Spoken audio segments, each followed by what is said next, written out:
Hey there, my fellow designers and creatives. Hope you're all doing well. Welcome to another video in my mega product design course for beginners. Today, we're going to talk about a very technical concept called as color profiles or color spaces. And this is something that pretty much a lot of designers have no idea about and don't even know it exists. And it's something that's very important to understand. Now, this has nothing to do with designing or problem solving or UI design or UX design. It's a very technical topic in nature. So without any further ado, let's get started. I want to quickly take a few seconds to talk about learnproduct.design. That's a guide which I released to help you become the industry standard product designer and become the designer the industry wants. This guide has almost 30 plus chapters that you can access that go over 5 different modules. Each module talks about different things. Some of the modules are going to be coming out soon in the future. And if you choose to purchase the guide now, you can get complete lifetime access to all the chapters, the ones that are released and the ones that aren't released. I also have exercise files and dedicated videos that are going to help you practice the skills the right way with the help of my exercise files. So if you haven't checked out already, make sure to check out learnproduct.design. Link will be down below in the description. Okay, so now let's get back to the video. Now, I'm in the human interface guidelines and I want to talk to you a little bit about the theoretical aspect of it. Now, if I come down over here, and I scroll over here, you see we have this sort of a color graph. And what basically you see over here, all the colors, is basically all the colors. And basically what you see in this graph is we have 2 triangles and one says display P3 and the other one says sRGB. Now, I'm very sure that most of you are familiar with sRGB. And I'll explain all of this in more detail, but the most important thing here to understand is that if you go ahead and look here, that a P3 profile seems to have more colors than an sRGB profile. All right. And now let's read about it. So here it says, a color space represents the colors in a color model such as RGB or CMYK. We've all heard of RGB, which is very obvious. CMYK is something that's known to graphic designers and designers in the print industry. And common color spaces, sometimes called as gamut, all right, are sRGB and display P3. Now, sRGB and display P3 are very much related to interfaces. Right? Now, display P3 was a concept that was brought about by Apple itself when they started releasing high-end iPhones and high-end MacBooks. All right. Now, there's so much of documentation, but I'm going to focus on only ones that are important. Use wide color to enhance the visual experience on compatible displays. So what this means is this concept of P3 and sRGB is very much linked to the display. It has nothing to do with the application. It has nothing to do with the OS. It has everything to do with the associated display, right? And if you see over here, you need to use wide color displays in order to design wide color images and select P3 colors, which means there are certain displays that can render these extra colors that you see over here, right? Not all displays can render these 3 things, these colors, but all displays can render out the sRGB colors that you see over here, right? And basically you can see over here it says, wide color displays, right, support P3 color space, which produce richer and more saturated colors than RGB. Saturation is basically the amount of that color. So as you see over here, if this is the green that is compatible by sRGB, you can get an even more saturated color with a P3 display. So now, in Figma, let's try to understand this in a little bit more detail, all right? I think I'm gonna go ahead and actually reduce the size of this, right, to make this a little bit smaller. All right, that's fine. All right. So now I have this particular box, all right, which has this color E125FF that you see over here. Okay. Now you can come over here and you can also see that, where it is in the, the color palette, it's somewhere over here, right? It's not towards the complete edge. It's somewhere over here. Now, before I get started, something that is really important is that a lot of which I'm talking about is going to matter if you are a designer who uses a P3 display product to design. All right. So what does that mean? Now, if I come over here, I have 2 things. I have devices that don't support P3 and I have devices that support P3. So budget Windows laptops, right? They don't have P3. Budget cheap external displays do not support P3. There are some very high-end displays that support P3. All right. Budget Android phones do not support P3, which means high-end Android phones do support. All right. And then you have Chrome. Now, Chrome is not really a device, right? But it's important to put over here because Safari can support P3. Now, what does that mean? I'll get into that a little bit later. But to quickly talk about devices that support P3 are MacBooks, definitely. Premium external displays, right? Obviously Apple's display and probably some high-end displays. All iPhones, all right? And then we also have expensive Android phones, all right? Some of these also support. Now, if you want to figure out if they support, just go to Google and then type in the device or the phone or whatever it is and say, does this support P3? You're going to get all the specifications and you'll know if it supports P3 or not. Okay. Now, a lot of designers do design in MacBooks and a lot of designers design on Windows, right? Now, everything that I'm going to show you, you can test it out yourself on your device if you're using a MacBook. A lot of the things that I'm going to explain, you might not be able to recreate it if you're using a Windows laptop, because Windows laptop don't support P3. So you'll never be able to see the difference between a P3 color and an sRGB color, right? But it's still important to understand and know the concept, because someday in the future, you might be designing on a MacBook, or you might even have a Windows laptop, but you might have an expensive or a premium external display. So there are cases. And so it's important to understand the concept. Let me give an actual example. So if I come over here, we have this, and what I'm going to do is I'm going to open this color on a Chrome browser. Now here I am on Chrome, all right, and as you can see, this is Google Chrome. It's a website, and I have this box over here. I'm going to right click and choose Inspect Element, and I want to see things in more detail, right? So if I come over here and click on this, you can see that it has a color which is E125FF, right, which is basically E125FF.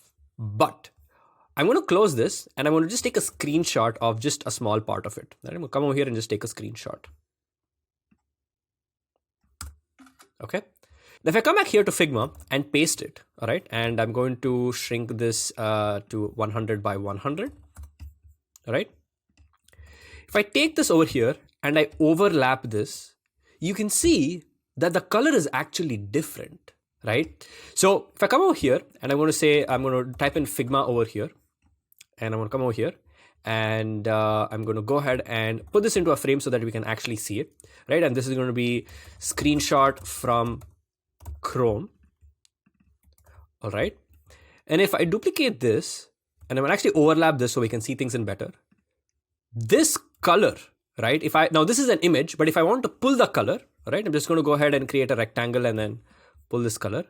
This is actually a different color itself, as you can see over here.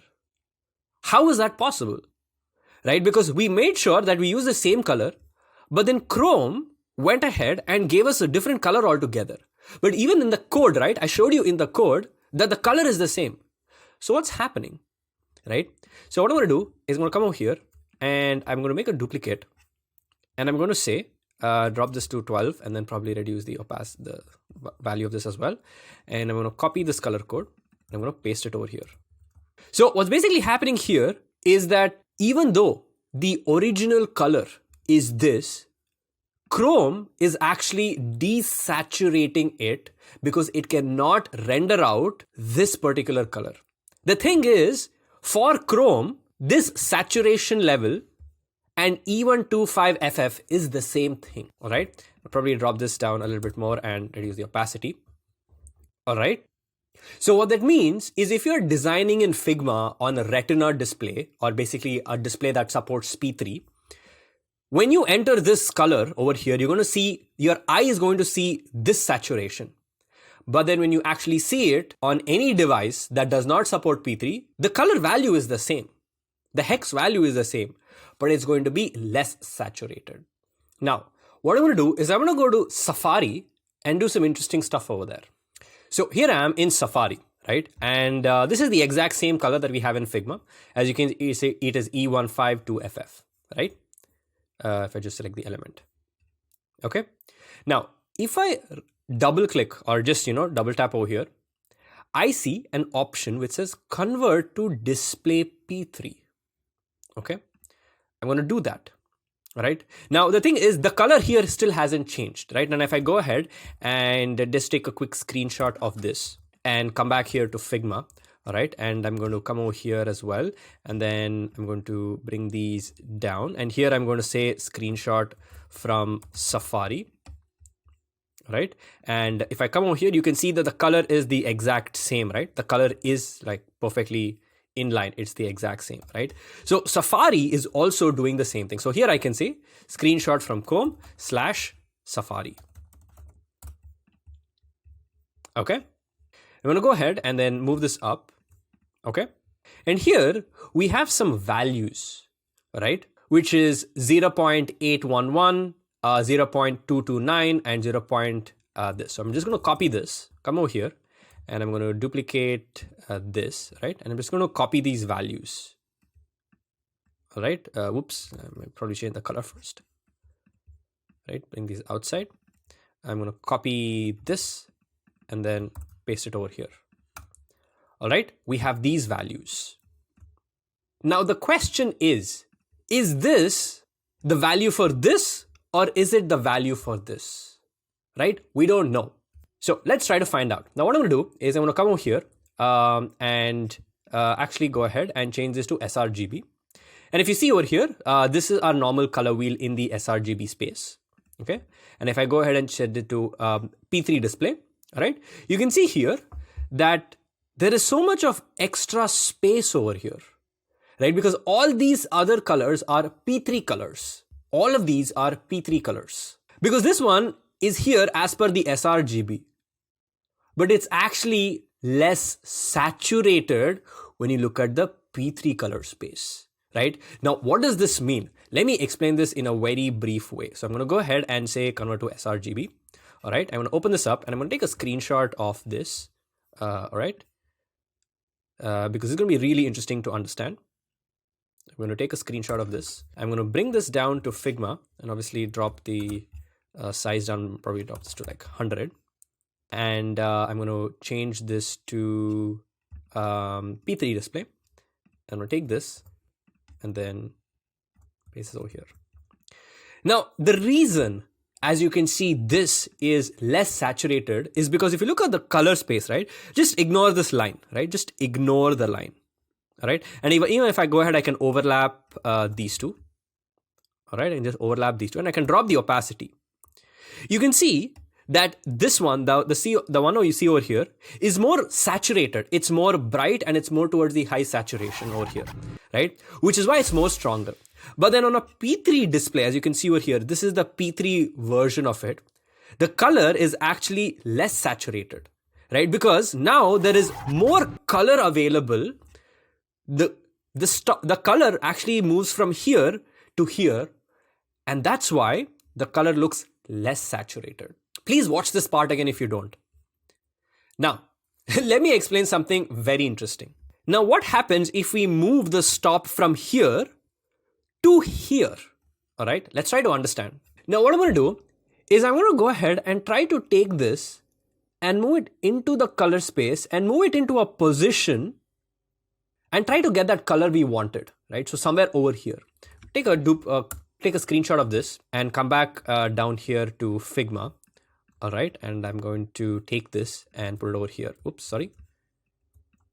Over here, right? So now if we have a couple of things over here, right? So here we have, this is just the sRGB space, all right? So maybe if I were to make this a little bit more clear, all right, I'm going to bring this over here, okay?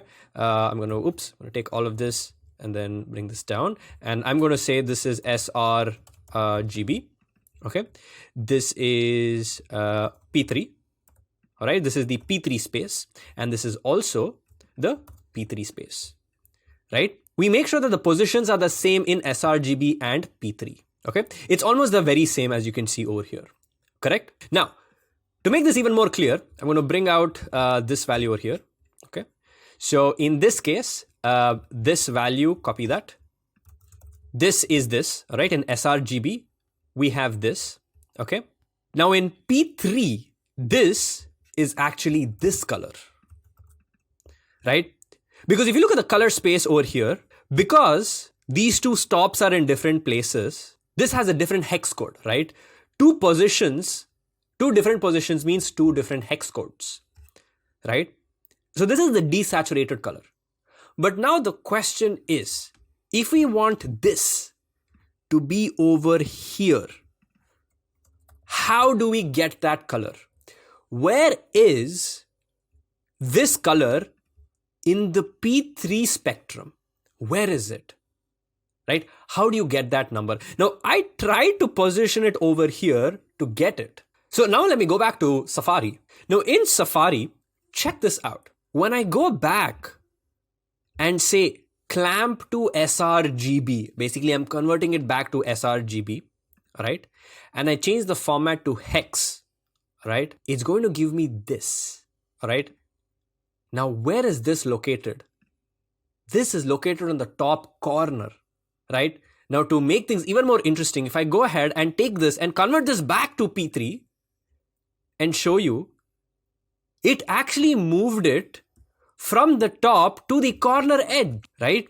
If I come over here and paste this version over here, you can see that even though I moved it to here, it actually moved it back to here because in sRGB, you can only go till here. So if I go outside the P3 space, I no more have a hex value.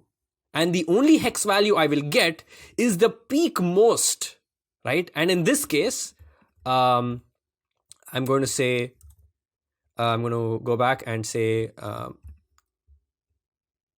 convert to sRGB and convert to hex, copy this, and then bring it over here.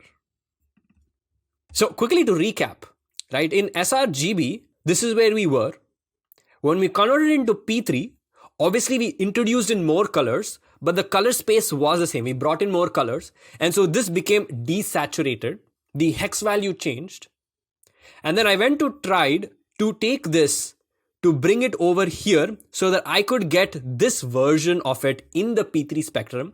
But when I did it, it did allow me to go and it just capped me to the max value.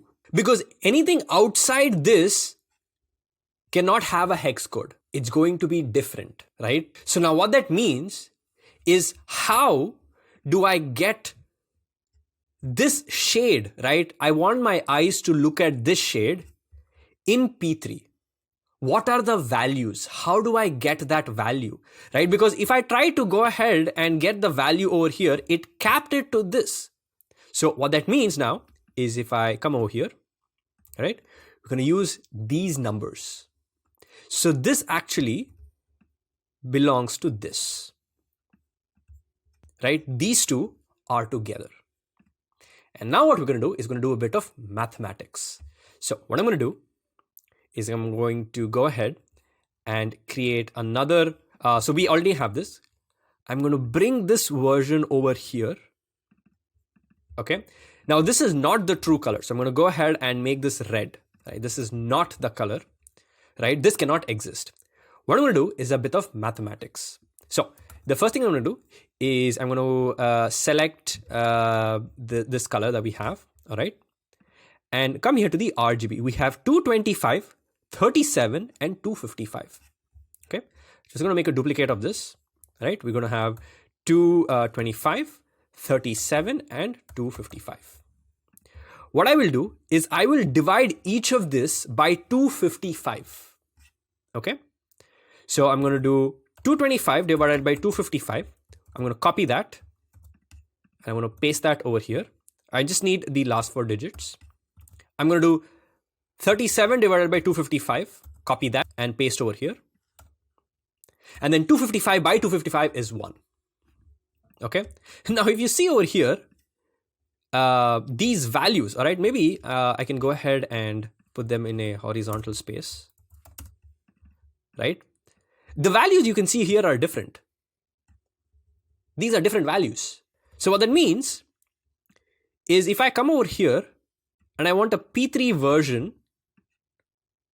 of this color, this is the P3 value. So now what I'm going to do is I'm going to copy this, come back to Safari, all right? And I'm just going to go ahead and refresh everything. So we set that back to normal. I'm going to right click and say convert to display P3. And here I'm going to enter those values, the values that I pasted. And then I'm going to click away. Okay. And now if I come over here, you can see this is where it is. So I'm just going to take a screenshot of this. All right. And I'm going to paste it. All right. And now if I were to just take this one and then overlap each of this, you can see that they're in the exact same spot, right? You can see that in the exact same spot. All right. So now the thing is that if I go ahead and convert this to sRGB, it's going to refactor over here, right? But now, the moment I enter the P3 territory, I need to use a format that looks like this. And the moment I enter the sRGB territory, I need to use the RGB values or the hex code. So now, what does all this mean? So I'm going to come over here and make a duplicate of this. Okay. What I'm going to do is I'm going to copy this hex value. Okay. I'm going to paste it over here, or actually paste only this over here. Okay. And what I'm going to type over here is that color is less saturated in Android. Okay. Color is less saturated in Chrome and Safari. All right, I'm putting an asterisk. Okay. Color is same in iPhone and MacBook, and so I'm going to say Mac OS apps. Okay, and here is going to be Android and Windows apps as well, right? So if I were to pick this color, to the naked eye, the color is going to be less saturated in Android and Windows apps because they cannot render it. Color is less saturated, and again, Windows apps, I'm going to add an asterisk over here for both of these, Windows apps and Android, because some of them, like if you have a P3 display, you can. Color is going to be less saturated in Chrome for sure. And in Safari, we can go ahead and give the P3 version. I'm going to talk about that. And the color is the same in iPhone because iPhone support P3, and macOS apps because they are on a MacBook, right? Now, what this also means is if I were to duplicate it and just replay this, I can say the hex code is different in Android and Windows apps. Hex code is different in Chrome and Safari. And I'm going to say hex code is same in iPhone and macOS apps. Okay. Now, the important thing here to understand is that now because the hex code is different in Android, right? It's not possible to have two different hex codes, right? Because if, let's say, this is your brand color, you cannot have two different versions of a brand color, right? You have to be okay with it looking different everywhere, right? The hex code is going to be different, and so the color is going to be less saturated in Android and Windows apps, and there's nothing you can do about it. The only place where you have the flexibility to give two different values is in Safari. So here, if you see over here, here we have some code, right? So I'm going to copy this, just a little bit of this to explain things in more detail. I'm going to copy this. I'm going to come down over here and just paste it over here. I'm going to divide this by 2 so we can see it better. Okay.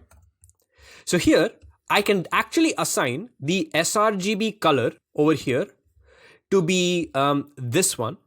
But in P3, because I want to get the same saturation level and make sure that the eye feels the same, I can get a different set of values over here, right?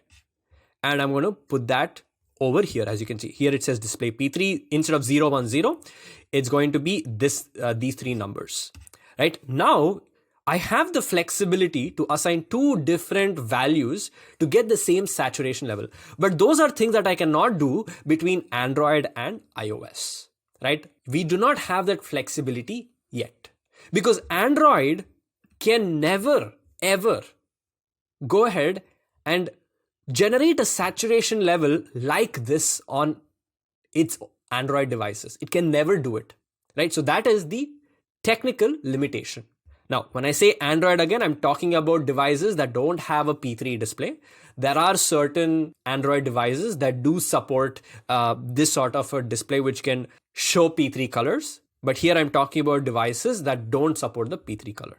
Now, the final thing to note here is that what if you want to make sure that you don't want to see P3 colors in Figma, right? P3 colors can be confusing. Because Chrome and Safari and Android devices are showing this one, all right? And you want to make sure that E125FF looks like this in Figma as well. What do? So if you come down here to Figma preferences and you come here to color space, you can see two options. One is sRGB and one is unmanaged.